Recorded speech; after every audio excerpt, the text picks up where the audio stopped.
Good afternoon, everyone. Today, I would like to share with you 3 lessons I learned over the last few years at Apple, one of the most innovative companies in the world. The first one is about intuition. Sorry, typo in my slide there. Um, Innovation is a lot like painting. Imagine staring at a blank canvas, and your goal is to create an artwork that no one has ever seen before. Innovating is a lot like that in absence of data or a clear direction.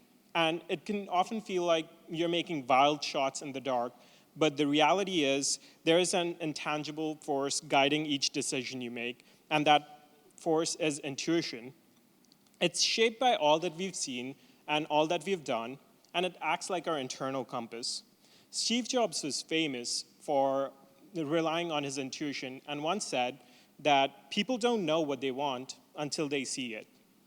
Now, the reality is, we won't always get it right at the first shot, and that's perfectly fine. Each mistake imparts an invaluable lesson. And they're not just setbacks, but they are a vital part of that innovation journey. The next lesson I learned was around intensity.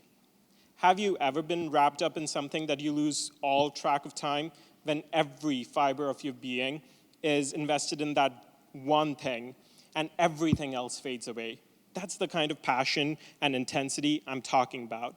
It's like when you stumble on that new hobby or that new game, in my case, or a book, and you just can't put it down and can't stop thinking about it. That's the kind of passion. And trust me, when you bring that kind of passion to your work, it's a game changer. You're not just better than the rest, you're in an entirely different league.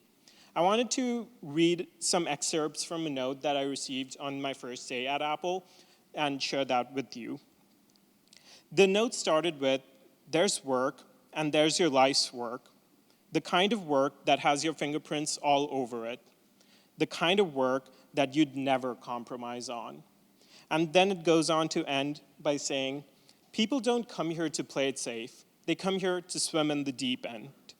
When you're that deeply passionate about your work, it doesn't feel like work. It doesn't feel like a chore. It feels like calling. That drive, that fire you feel, it's the very beating heart of innovation.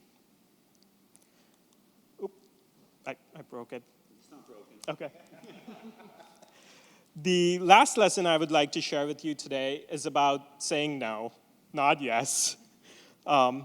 It seems counterintuitive, especially when you're talking about innovation, but stick with me here. At Apple, we're very often surrounded by brilliant ideas, but brilliance alone is not the ticket there. We have to prioritize ruthlessly and filter out the good from the great. And that means saying no a lot more often than we say yes to things. One of the pieces of advice I received there was to do one small thing, but to do it exceptionally well. And that's the power of focus, saying no to 100 different things so you can say yes to that one thing that truly matters. So the next time you're faced with a number of choices, remember, in the vast sea of innovation, sometimes the key is not to cast a wide net, but to choose the right spot and dive deep. And this is where your intuition and your passion will help guide you. Thank you.